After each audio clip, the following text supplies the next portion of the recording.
it's your girl Leslie Sarai, but you can also call me Les Little. Welcome to my channel. Here we work on our inner beauty. We work towards creating an amazing lifestyle for ourselves, and we also inspire not only ourselves but those around us to be the best versions of ourselves that we could possibly be. If you are new here, welcome. If you are returning, welcome back, because I'm back with another mother loving video. Before we get into this video, I would like to ask that if this video resonates with you, give me a thumbs up or consider subscribing. So with all of that being said, let's get into the video.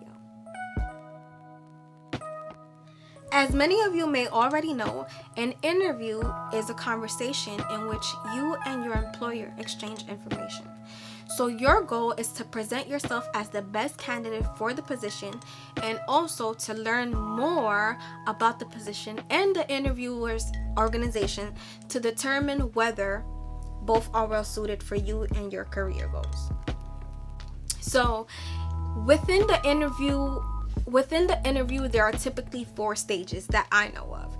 There's the introduction, there's the broad questions and answers where they ask you about your strengths and your weaknesses and things like that. There's the position related questions where they ask you if you know about the position, and then they go into telling you about the position and the job description and things like that, what you should expect, information about the company, how long it's been open, blase blase. And then they go into the conclusion, which is just letting you know the next steps of the interview and actions to take and things like that. So if you are actually brand spanking baby butt new and you don't know these things, this is what an interview is. If you are already familiar, then just kind of just letting you know exactly the purpose of what it is that you're doing when you go to an interview, when you're trying to get this job and get these coins. Okay, so we're gonna dive into tip number 1. This tip is actually very important in the introductory phase. Know your worth. Why should this job hire you? What makes you qualified? So I recall when I graduated high school, I was looking for a job. I had no qualifications, okay? I didn't even have a resume. I didn't even know what to put on it. I went to so many interviews and I got so many no's, and I was so devastated so many times. But then I finally, after going to all these retail stores that just didn't want me and that just kept shutting down my hopes, I finally landed an internship, which finally landed me my first corporate job. So how did I land my first corporate job? Honestly, y'all, I just took my regular attributes and I professionalized them. So this is what I did, right? I knew that I could read well, I knew that I could write well, and I knew that I had an exceptional vocabulary that I could use to my advantage. I'm also bilingual. I speak English and Spanish. I knew that that would be an asset at an employer. I knew that I could use that to my advantage. I also knew that I was very respectful, and that I was a great listener, and that I am a great listener, and that I am great with problem solving as well. And I already knew that with just those regular attributes, my customer service would be exceptional, you know, because if my friends can come to me and feel as if I am trustworthy, or feel as if I am I provide enough comfort for them to be able to confide in me, I know that I can also be a confidential person. I know that I can be versatile and deal with multiple people and multiple issues. I just took the things that I seen in my everyday and the relationships that I have with people around me, and I was like, hey, how can I professionalize this? How can I take these attributes and highlight them for my career?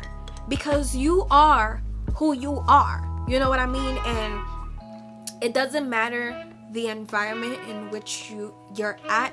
You can take the attributes of who you are, and you can fit most of the scenarios and situations in your life to excel.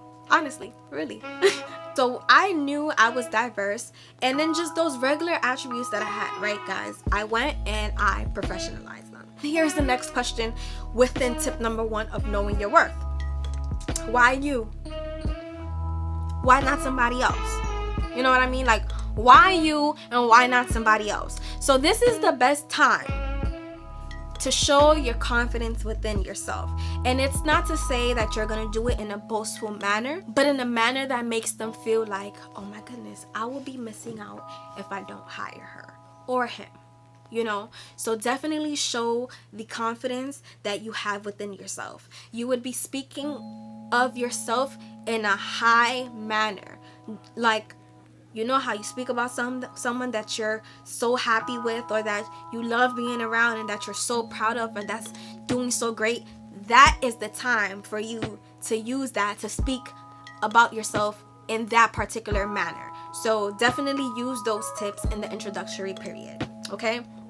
And you guys, I just want you to remember that all these attributes already make you the amazing person that you are.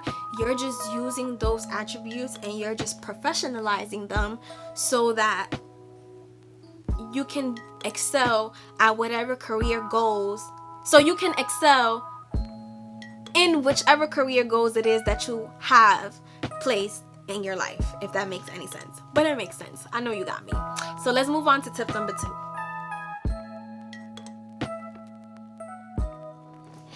Make sure that your resume is updated. Your resume has to be up to date.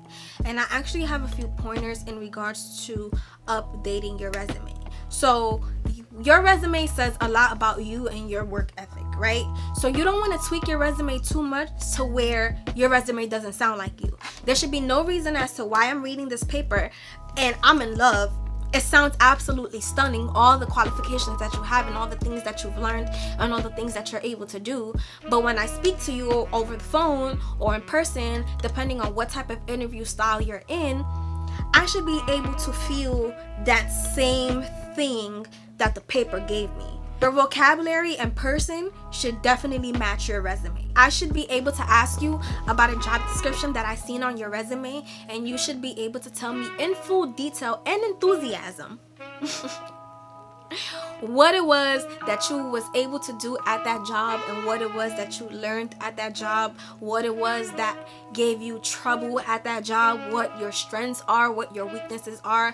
Everything that it was that you have posted on your resume, you should be able to tell me and reiterate it to me as well. Yes, your resume should be something that you review and something that you understand. Okay, guys, another thing too, avoid major time gaps in your resume. Things happen, we understand, and if by any chance you happen to have like major time gaps in your resume, you should be able to explain to your employer, if they were to ask, why you had those major time gaps in your resume. What happened from 2013 to 2016 that there's no employment there? What happened there? You know, you should be able to explain that, and it should make sense. If it don't make sense, it don't make dollars. Well, that's not really true. If it don't make sense, fix it. Avoid adding jobs to your resume in which you worked in for a short period of time. It makes you seem unreliable. And in all reality, you wasn't really there for that long.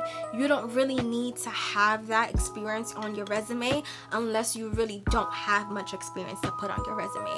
But if you was at an employer for a short period amount of time, or if you didn't really learn much or grow much, I really would not recommend using that on your resume unless you really need the experience because you're building your resume. Then it's different. But if you already have a resume built, guys, definitely avoid adding jobs with where the length of employment was extremely short. It's a no-go. Okay, I'm telling you. Another one, right? This is all within updating, having your resume up to date. You can also have different versions of your resume, okay? Like for instance, for me, I have a retail resume. I have a corporate resume where it's more office work or an administrative or just tailored according to the type of job that it is that I'm doing, because I kind of have knowledge in a variety of subjects, and so I try to kind of tailor my resume according to the knowledge that I have. You can have a social resume where it states all the things that you know electronic wise. You can have an artistic resume, you can have a corporate resume, and then I kind of try to break down the corporate and the retail a little bit differently, because I feel like there's different qualifications for those two. And depending on the job that you want, the job that you're looking for, or the experience that you've accumulated and gained, you can, I know it's a lot of work for most of you, and 9 times out of 10 you can outsource someone who can help you with your resume, but it is also wise and profitable to have different versions of your resume. That way you're not scrambling or changing your resume around all the time. You kind of just have a resume for a different type of job. So if I want to work if I want a 9-to-5 job, I have a resume with the qualifications for that. But if I just want a retail job, then I have a resume for that. If I want to do maybe like a fast food restaurant or a chef or things like that, you can tailor your resume according to those things. You know what I mean? You kind of want to keep the experience together. Of course, you're free to have one resume with all of your experience. But you also do have that option of having a different resumes for different things. Okay, you don't only have to have one resume. You can have multiple versions of your resume, because who said that you only have to know a limitation of things? Don't limit yourself. We don't limit ourselves, okay? Whatever it is that you learn on social media, if you learn the algorithm on TikTok and all that stuff, baby, you better make you a social resume.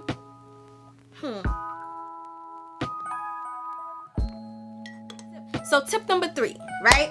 It's getting hot, it's getting spicy. You gotta sell yourself.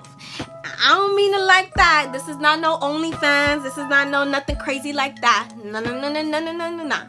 This actually goes back to step number 1 in regards to knowing your worth. So when you show up to the interview, you show up confident. You show up knowledgeable about yourself. You look good. You smell clean. You show your professionalism, and you show your mannerism.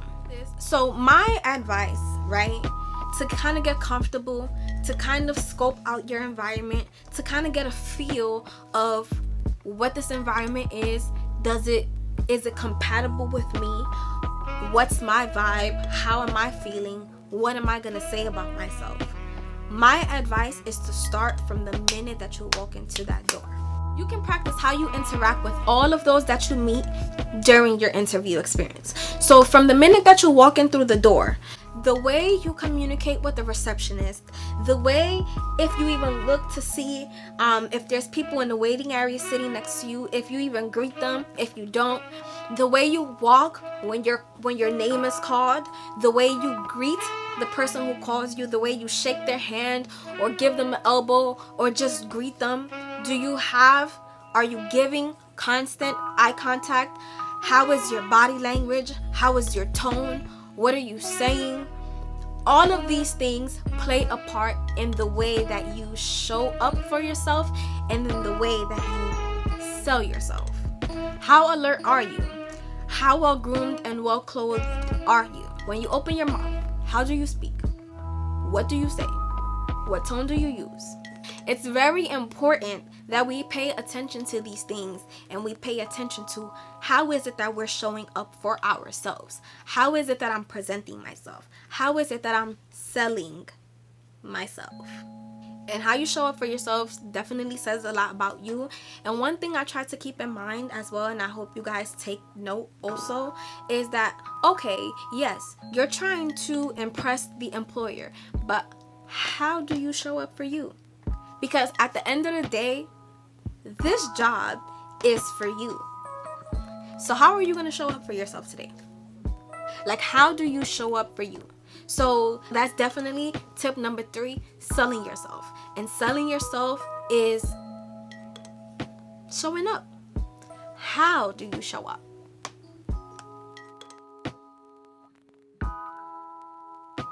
Okay, so talking about showing up, I know tip number 4 is going to sound a little bit cliche, but tip number 4 is arriving early. Just come early. Not on time, early. Studies show that arriving early gets you noticed. It creates greater focus. It reduces stress. And it gives you the flexibility to deal with anything unexpected. So for me, ideally, I would like to arrive between 5 to 15 minutes early. Sign in, whatever it is that you're required to do, and then just wait patiently. Don't wait while you're scrolling through your phone. Put your phone away. Allow your mind to be clear. Allow yourself to be focused. Put your phone on silent or put it on vibrate, and then pay attention to your surroundings. View the environment, see how it makes you feel. Pay attention to what's going on around you.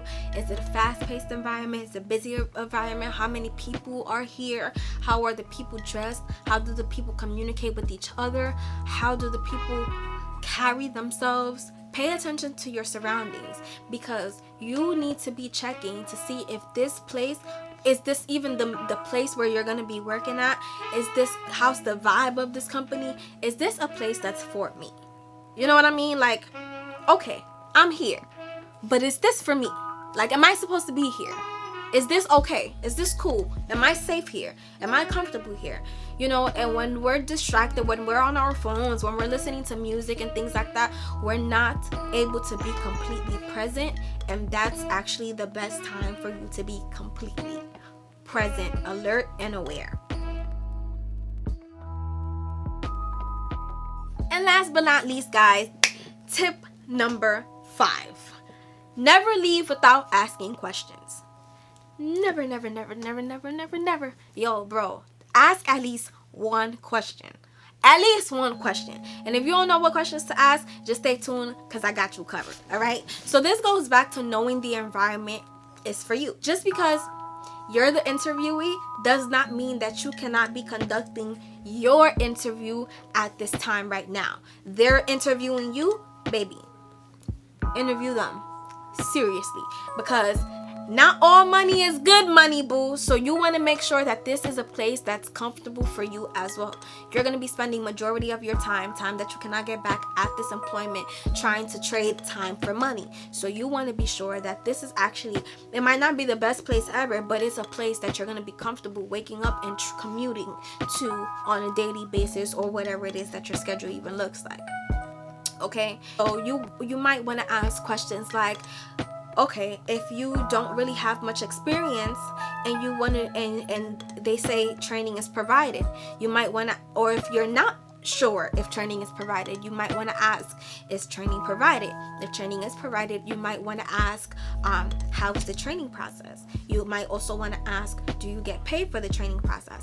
But 9 times out of 10, they would cover those things. But if in the event that they don't, these are questions that you might also want to ask. Another one, my favorite one, honestly, is, how do you like working here? Because you're interviewing me to see if I want to work here, but I want to know, how do you like working here? Like, what does this job entail like for you? What's your experience here? What can you tell me about this place? What do you like about it? What do you not like about it? That's definitely my favorite question. And whenever I don't have a question, that's actually the one that I pull out my pocket. So if you need it, you could use it. The other question, the last question, and you guys could, I would say, take a piece of paper and just jot down questions that you have for interviews, and then kind of just go through them. And then when you do have interviews, you can kind of just pick a question that you want to ask, depending on if they gave you that information or if they did not. But last question I would say is, what does a typical day look like for you? So I also like to ask them that, because it's like, I'm going to be here spending majority of my time in this environment. What does that even look like? So for the 8 hours, 9 hours, 10 hours, 4 hours, 6 hours, however long it is that you're going to be at that job, what does a typical day even look like?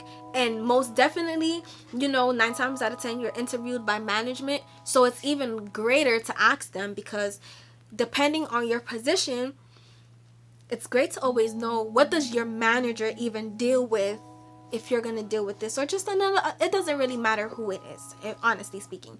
So definitely ask questions like, how is the training process, how do you like working here, what does a typical day look like for you? And of course, you are always more than free to take 5, 10, 15 minutes of your time to come up with questions that you have when you go to interviews, and then just jot those down so you can have those in your back pocket for next time. So guys, I just want to say that regardless of all these tips, the asset is always you. And if you're anything like me, you're gonna get a whole bunch of no's before you get yeses, but don't allow that to discourage you. My favorite tip out of all of these 5s is definitely tip number 1 of knowing your worth. Because just because somebody doesn't see your worth, or doesn't know your worth, or doesn't get to experience your worth, or doesn't understand your worth, does not mean that your worth is worthless. You know what I mean? So I hope that this video was helpful. I hope that I calmed maybe some nerves. I hope that I was able to answer some questions, and I hope that you was able to gain some type of confidence within these 5 interviewing tips. So comment down below which tips you have used before, and which tip you plan on using the next time you decide that you want a different job and you want to go to an interview, or whatever the case might be. So make sure you hit that thumbs up button if this resonated with you, or consider subscribing, and I will see you guys next time. Peace.